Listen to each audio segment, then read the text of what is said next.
मिर्जापुर से। स्वागत है मैम आपका। गुड मॉर्निंग, नमस्कार। उन्होंने लिखा हुआ है, सर मैं एक हाउसवाइफ हूँ और मैं बाहर नहीं निकल पाते हैं, मैं इस बिजनेस को कैसे बिल्ड करूं? देखिए, अच्छा सवाल है आपका कि मैं एक हाउसवाइफ हूँ, मैं बाहर नहीं निकल पाती हूँ, तो मैं इस बिजनेस को कैसे बिल्ड करूं? ये आपका सवाल है। देखिए, दो तीन चीजें हैं इसके अंदर में, क्योंकि ना तो आप देखिए, समझना इस चीज को, प्रैक्टिकली समझना। अब मैं सभी लोगों से बात कर रहा हूँ, किसी एक सवाल आ गया मैम की तरफ से, सवाल क्लियर कर रहे हैं, लेकिन जो मैं रिप्लाई कर रहा हूँ वो मैं सभी लोगों को कर रहा हूँ। तो ऐसा है कि मैम, आप ना तो पहली महिला हैं जिन्होंने इस बिजनेस को ज्वाइन किया है और वो हाउसवाइफ है। ना तो आप पहली हैं, पहली बात तो, और ना ही आप आखिरी हैं। आपके बाद भी बहुत सारी महिलाएं इस बिजनेस को ज्वाइन करती रहेंगी। ना तो आप पहली हैं और ना ही आप आखिरी हैं। मुझे नहीं पता कि अभी आप किस एज ब्रैकेट में हैं, आपकी फैमिली में आपके बच्चे कितने छोटे हैं, कितने बड़े हैं, मुझे नहीं पता। आपके हस्बैंड क्या करते हैं, मुझे नहीं पता, मुझे कुछ नहीं पता। लेकिन एक चीज जो मैं जानता हूं वो ये है कि कोई भी हाउसवाइफ इस बिजनेस के अंदर ज्वाइन भी कर सकती है और सक्सेस भी हो सकती है। ये बात तो मैं जानता हूं। मैटर ये नहीं करता है कि आप घर से बाहर निकल सकते हैं कि नहीं निकल सकते, ये बिल्कुल भी मैटर नहीं करता। मैटर ये करता है कि क्या आपके सपने बड़े हैं?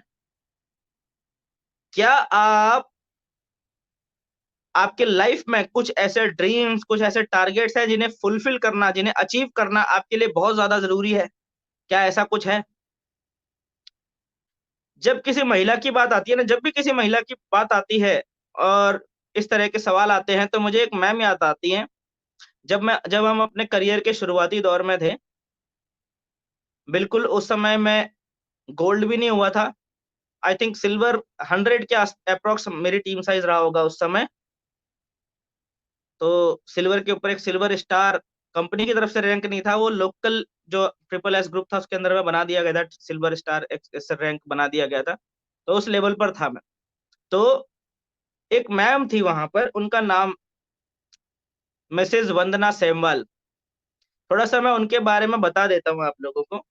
मिसेज वंदना सेमवाल जी, ठीक है, उनके हस्बैंड आर्मी में थे और उनका एक छोटा सा बच्चा था, लगभग 2-3 साल का रहा होगा। उनके हस्बैंड पहले आर्मी में मेरठ में पोस्टेड थे, मेरठ में। तो जब उनके हस्बैंड पहले आर्मी में मेरठ में पोस्टेड थे, तब उनके हस्बैंड को किसी ने नेटवर्क मार्केटिंग का बिजनेस प्लान दिखाया और उनके हस्बैंड ने ज्वाइन भी कर लिया था। ज्वाइन करने के बाद उन्होंने कुछ थोड़ा सा काम किया, 10-15-20-25 लोगों को ज्वाइन करवाया और उसके बाद उनके हस्बैंड का ट्रांसफर हो गया आसाम। मेरठ से सीधा आसाम ट्रांसफर हो गया उनके हस्बैंड का। तो आसाम में फैमिली लेकर जा नहीं सकते थे वहां पर, तो फैमिली मेरठ में ही रही, मतलब उनकी वाइफ और उनका जो बच्चा था वो मेरठ में ही रहे और हस्बैंड वहां चले गए। अब वाइफ को पहले बिजनेस के बारे में कुछ पता नहीं था, उनको, मिसेज वंदना सेमवाल जी को, कि ऐसा ऐसा कुछ बिजनेस भी है। तो वो बिजनेस छूट गया उस समय। लेकिन कहानी में ट्विस्ट कैसे जाता है वो देखिएगा आप, कि कहानी में ट्विस्ट ऐसा आता है कि मिस्टर, जो उनके हस्बैंड थे, उनके हस्बैंड ने जो कुछ लोगों को ज्वाइन करवा दिया था, उनमें से एक व्यक्ति एक्टिवेट होके काम करने शुरू हो गए थे। समझ रहे हैं? तो वहां पर जो है एक बहुत ही बढ़िया व्यक्ति, वो भी आर्मी पर्सन ही थे, मिस्टर सुधीर सिंह सर, वो ज्वाइन हुए। वो भी आर्मी से थे। आज की डेट में वो ब्लैक डायमंड है। मिस्टर सुधीर सिंह सर आज की डेट में ब्लैक डायमंड है, ठीक है, देहरादून के अंदर में। तो वो सुधीर सिंह सर ज्वाइन हो गए थे, वही 20-25-30 लोगों में थे वो। तो उन्होंने काम करना वहां पर शुरुआत कर दिया था, ठीक है। जब उन्होंने काम करना शुरुआत किया वहां पर, तो एक और व्यक्ति और ज्वाइन हो गए वहां पर, जिनका नाम था मिस्टर राधेश्याम जोशी जी, RS जोशी जी, ठीक है। सुधीर सिंह सर ने भी कुछ टाइम के बाद, कुछ फैमिली कारण की वजह से, उस समय कुछ टाइम के लिए ड्रॉप कर दिया था नेटवर्क मार्केटिंग बिजनेस को। कहानी ये वंदना सेमवाल मैम की चल रही है। अभी ध्यान से समझना कि क्या हुआ। अभी तक वंदना सेमवाल मैम ने बिजनेस अभी स्टार्ट नहीं किया है, अभी तक। अभी तक उन्हें बिजनेस के बारे में कुछ नहीं पता है और ये सब चल रहा है। अब वहां से मेरठ में राधेश्याम जोशी जी ज्वाइन हुए और उन्होंने वहां पर से कमिटमेंट लिया कि मैं बिल्ड करूंगा इसको। ठीक है। वंदना सेमवाल मैम के हस्बैंड का नाम था ईश्वरी दत्त सेमवाल जी। तो ईश्वरी दत्त सेमवाल जी ज्वाइन हुए, then Sudhir Singh sir join हुए, then Radheshyam Joshi sir join हुए। ईश्वरी दत्त सेमवाल जी आसाम पोस्टेड हो गए, चले गए। सुधीर सिंह सर भी थोड़े दिन के लिए जो है अपना शैल में चले गए कि अभी रुकता हूं थोड़ा सा। ठीक है। और राधेश्याम जोशी सर ने कमिटमेंट लिया, वो वहां से मेरठ से जो एक उनके पास में उस समय एक बाइक हुई करती थी, टीवीएस स्टार स्पोर्ट। टीवीएस सबसे ज्यादा माइलेज वाली बाइक कहा जाता था उस समय उसको, 95-100 के आसपास की माइलेज देने वाली गाड़ी थी वो। तो वो टीवीएस स्टार स्पोर्ट लेके मेरठ से चले वो उस बाइक पर और सीधा गाड़ी टिकाई देहरादून। ठीक है। आर्मी से रिटायर हुए थे वो, उसी समय आर्मी से रिटायर हुए थे वो। तो आर्मी से रिटायरमेंट होने के बाद उन्हें कुछ ना कुछ काम तो चाहिए ही था, और उनके सामने प्लान आ गया नेटवर्क मार्केटिंग का। तो उन्होंने बोला कुछ ना कुछ तो करना ही है, चलो यही करता हूँ। और वो कमिटेड व्यक्ति थे, काफी डिसिप्लिन्ड व्यक्ति, काफी ज्यादा मतलब सिस्टमेटिक व्यक्ति थे। वो देहरादून आ गए और देहरादून आके अकेले के दम पर उन्होंने काम करना शुरू किया, एक ऐसी अनजान सिटी के अंदर में जहां वो किसी को नहीं जानते थे। तो वहां पर आके उन्होंने काम करना शुरू किया, एक कमरा लिया किराए पर, वहां रुके और वहां पर उन्होंने काम करना शुरुआत किया। और वहां पर जाके उन्होंने फिर धीरे धीरे जो है सबसे पहले एक व्यक्ति को ज्वाइन करवाया, मिस्टर BS रावत जी को, जो हमारे साथ कल परसों सर सेशन में भी थे। मैंने आप लोगों को बताया भी था कि हमारे अपलाइन है BS रावत सर, तो उन्होंने वहां पर BS रावत सर को ज्वाइन करवाया। आज भी शायद होंगे सेशन के अंदर, मुझे अभी अभी मैंने कमेंट तो देखा नहीं।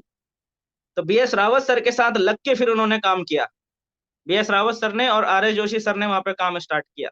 तो वहां पर जब एक सिस्टम खड़ा हो गया, हम भी शुरुआती लेवल पर थे। ठीक है। हम भी बहुत ही शुरुआती लेवल पर थे, वहां पर काम स्टार्ट हो गया, फिर हम भी ज्वाइन हुए, हम भी आ गए सिस्टम के अंदर, थोड़ा थोड़ा सीख रहे थे। ठीक है। तब वहां पर जो है फिर सुधीर सर जो है एक्टिवेट हो गए। उन्होंने कहा चलो अब एक साइड में काम होने लग गया है, थोड़ा सिस्टम खड़ा हो गया, फिर सुधीर सर एक्टिवेट हो गए। फिर सुधीर सर ने काम स्टार्ट कर दिया, फिर सुधीर सर ने काम स्टार्ट करना शुरू कर दिया। फिर धीरे धीरे जो है वंदना मैम की नॉलेज में भी बात आ गई। फिर सुधीर सर भी देहरादून आ गए और कुछ टाइम के बाद में फिर वंदना मैम भी देहरादून आ गई।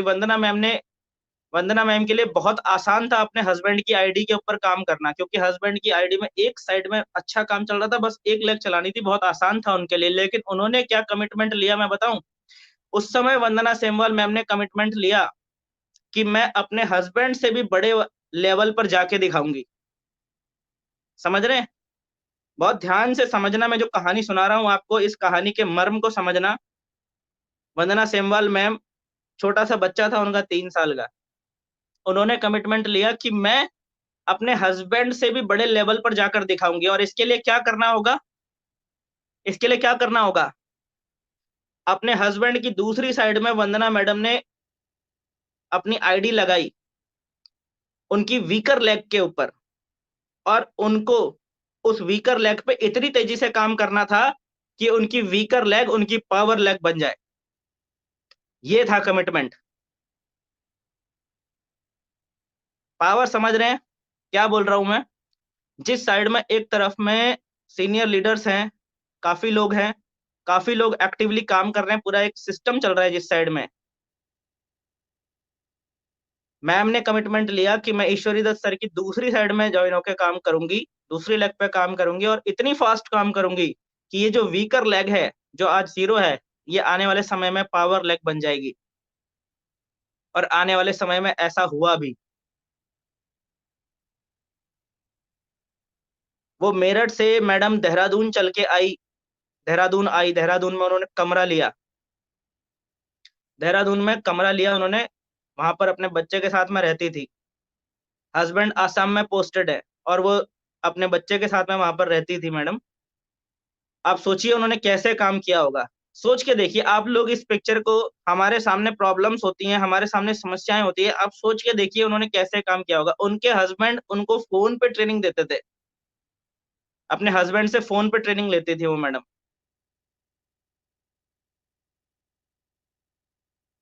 वो मैडम वो मैडम जो है उस समय टोपैज हो गई थी, टोपैज लेवल पे आ गई थी जब उनके हस्बैंड मैदान में उतरे। कि चलो अब उतरते हैं मैदान में। जब उनके हस्बैंड आए, बीच बीच में उनके हस्बैंड जब छुट्टी में आते थे तब मैडम को सपोर्ट करते थे कि चलो मैडम करते हैं। उनके हस्बैंड जब आते थे, और उनके हस्बैंड बहुत ही दमदार मतलब पर्सनालिटी थे, मतलब नेगेटिविटी नाम की तो कोई चीज थी नहीं उनके अंदर में। बहुत अच्छा, मतलब बहुत अच्छे लीडर थे, बहुत अच्छा बोलते थे, बहुत मतलब सही लीडर थे वो। अभी भी है, ऐसा नहीं है कि अभी नहीं है, अभी भी है।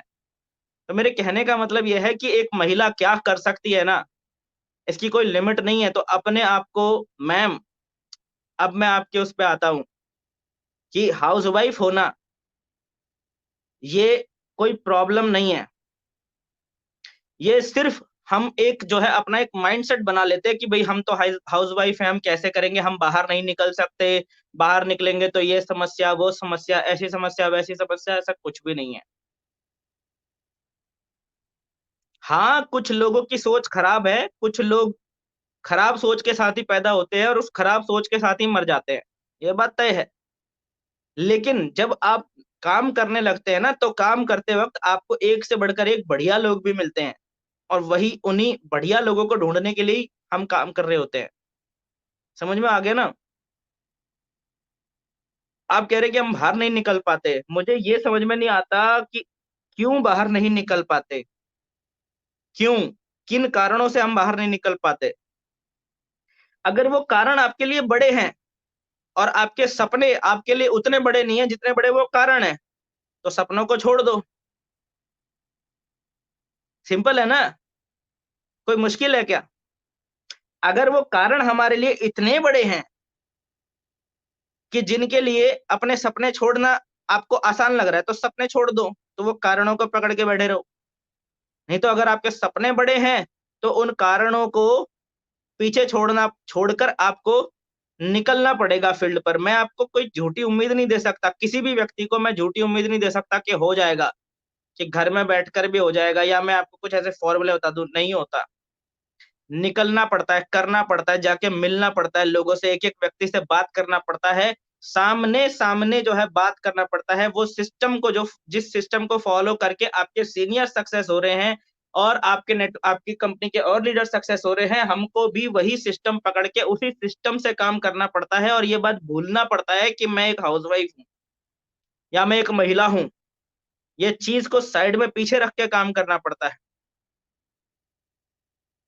आज इंडियन आर्मी के अंदर में बॉर्डर में महिलाओं की पोस्टिंग हो रही है, बॉर्डर में महिलाएं पोस्ट हो रही हैं।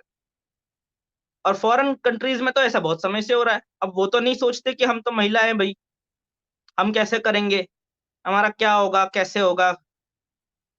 ये सब चीजें हमारे माइंड का वो होता है, हमारे माइंड का एक जो है हमने एक सेटअप बना लिया होता है कि भाई ऐसा ही होगा, इतनी सारी समस्याएं, वो समस्याएं हैं। अभी हमारे बीच में एक महिला आने वाली है कुछ टाइम में, एक मैडम आने वाली है कोलकाता से, लाइव हमारे साथ में कनेक्ट होंगी। उनको इस बिजनेस का 25 सालों से है, वो इस बिजनेस के अंदर, डायरेक्ट सेलिंग बिजनेस के अंदर 25 साल हो गए मैडम को, 25 ईयर्स। उनको सुनना आप सभी लोग, ठीक है? उनकी अचीवमेंट मैं अभी नहीं बताऊंगा, वो तो वक्त आने पर बताऊंगा ही, अभी कुछ टाइम के बाद कौन सी कंपनी से है, क्या है। कोलकाता से हैं और 25 साल से इस इंडस्ट्री के अंदर में है, और ऐसा कुछ भी नहीं है जो उन्होंने अचीव ना किया हो। तो वो अभी हमारे साथ में लाइव कनेक्ट होंगी कुछ टाइम के बाद में, तो आप लोग सुनिएगा, ठीक है? मैडम, आपको ना बाहर निकलना पड़ेगा, कैसे भी करके आपको बाहर निकलना होगा। आप घर में बैठे बैठे मैं कैसे भी करके बिजनेस बिल्ड कर लूं, आप अगर ऐसा सोचेंगे तो आपके साथ में क्या होगा मैं बताऊं आपको। आप एक पपेट समझते हैं, आप एक पपेट बने रह जाएंगे। आपके कंधे पर चढ़कर दूसरे लोग बड़ी अचीवमेंट ले जाएंगे, ऐसा होगा। और ऐसा ही होगा। जो लोग अपने सपनों की परवाह नहीं कर रहे होते ना, उन लोगों को वो लोग इस्तेमाल कर लेते हैं जो लोग अपने सपने की परवाह करते हैं। ये कड़वा सच है, और यही सच है, यही सच है। और ये सिर्फ डायरेक्ट सेलिंग बिजनेस के अंदर नहीं है, ये दुनिया में हर किसी के साथ में है। अगर आप एक हाउसवाइफ हैं, आप घर से बाहर नहीं निकलना चाहती हैं, तो आपके साथ आपको कुछ ऐसे सीनियर्स मिलेंगे, कुछ अपलाइंस होंगे, वो आपके साथ में काम करेंगे, आपको बोलेंगे मैडम काम करो, मैडम लिस्ट दो, मैडम प्लान करते हैं, मैडम ये करते हैं, मैडम वो करते हैं। आपकी लिस्ट पर वो प्लान भी करेंगे, आपके लिस्ट में दौड़ेंगे, भागेंगे, सब कुछ करेंगे, लोगों को ज्वाइन कराएंगे, आपके कुछ चेक बनेंगे, कुछ इनकम बनेंगे, ये सब कुछ होगा आपके साथ में।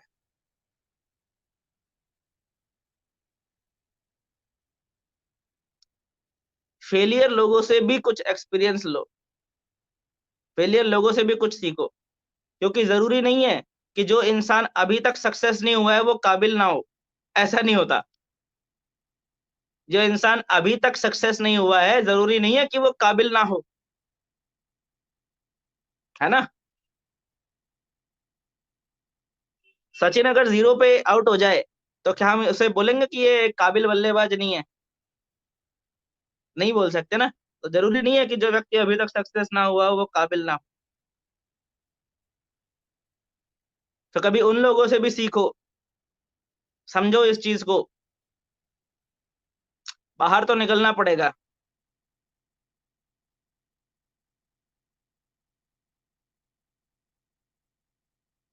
मुझे याद आते हैं एक लीडर, उनके दोनों पैर नहीं थे। सरदार जी थे वो, उनके दोनों पैर नहीं थे। और उन्होंने नेस्विज में ऐसे जैसे झंडे गाड़े ना दिल्ली के अंदर में, रिकॉर्ड है वो। भांबरी सर की टीम में थे, समझ रहे? उनके दोनों पैर नहीं थे। वो भी कह सकते थे कि मैं नहीं निकल पाता, मैं नहीं निकल सकता, मेरे पास रीजंस हैं, बहुत बड़े-बड़े रीजंस हैं, मैं घर से बाहर नहीं निकल सकता। प्रॉब्लम ये नहीं है कि आपके पास रीजंस कितने हैं, प्रॉब्लम ये है कि क्या आपके सपने बड़े हैं इतने कि जिनके लिए उन रीजंस को साइड किया जा सके, चाहे कोई भी रीजन आ जाए, उनको साइड किया जा सके। क्या सपने उतने बड़े हैं? या सपने इतने छोटे हैं कि उन सपनों को छोड़ने के लिए भी आपको कोई दिक्कत नहीं होने वाली है? अगर रीजंस ज़रूरी हैं और सपने छोटे हैं, तो छोड़ दो सपनों को, रीजंस को पकड़ के बैठे रहो। और अगर आपके सपने बड़े हैं और आपको चाहिए ही चाहिए, तो रीजंस को तो साइड करना पड़ेगा, इंतज़ाम करना पड़ेगा ना। आप सोचिए वंदना मैडम ने कैसे किया होगा? अभी मैं आपको वंदना मैडम की स्टोरी सुना रहा था। वंदना मैडम ने सोचो कैसे किया होगा? मैं बताऊँ कैसे किया था? छोटे बच्चे को कैसे मैनेज करती थी वो? वो छोटे बच्चे को ऐसे मैनेज करती थी कि उन्होंने अपने पड़ोसियों से बातचीत करके अच्छा व्यवहार बना रखा था। तो जब वो वर्किंग पर होती थी, अपने बच्चे को थोड़ी देर के लिए वहाँ छोड़ देती थी। या फिर जो एक बच्चों का जो स्कूल होते हैं, वहाँ पर बच्चे का एडमिशन करा के वहाँ छोड़ देती थी। सोचो कब वो खाना खाती होंगी, कब वो वर्किंग करती होंगी, कब वो बच्चे को सँभालती होंगी। आज आज उनका नाम बेहतरीन ट्रेनर्स में से एक है। लोगों ने उनको क्या बोल के क्रिटिसाइज़ नहीं किया, उनको एक स्कूटी तक चलानी नहीं आती थी। लोगों ने उनको स्कूटी चलानी नहीं आती क्रिटिसाइज़ किया। लोगों ने उनको उनके कपड़ों तक के लिए क्रिटिसाइज़ किया, ये मैडम कैसे कपड़े पहनती हैं। लेकिन फिर भी आज वो एक सक्सेसफुल लीडर हैं। आज पूरे इंडिया से लोग आते हैं उनकी ट्रेनिंग्स अटेंड करने के लिए और हाइली पेड ट्रेनिंग्स अटेंड करने के लिए लोग आते हैं उनके पास, उनके हस्बैंड के पास में। वो दोनों हस्बैंड वाइफ ट्रेन करते हैं लोगों को और ऐसा ट्रेन करते हैं, ऐसा ठोक के ट्रेन करते हैं ना, आग लगा देते हैं आदमी के अंदर में। हमारे सामने उन्होंने स्कूटी सीखी थी मैडम ने। वो गिरी थी, उनके हाथ में जो चोट लगी थी, वो चोट तक आज भी याद है। वो चोट इंस्पिरेशन है हज़ारों लाखों लोगों के लिए, जिन्होंने देखा उनके लिए, हमारे लिए तो है ही है ना? ये चीज़ समझिए, है ना? तो ये सब चीज़ें ना उतनी मायने नहीं रखती जो हम सोच रहे हैं कि यार हम तो बाहर नहीं निकल पाते, तो जॉइन ही नहीं करना था। जॉइन किया ना, अब जॉइन किया तो ज़िम्मेदारी आपकी है सक्सेस होने की, किसी और की ज़िम्मेदारी नहीं है। और सक्सेस होने के लिए जो कुछ भी करने की ज़रूरत है, वो सब कुछ करना पड़ेगा। ये बात तय है। चलिए।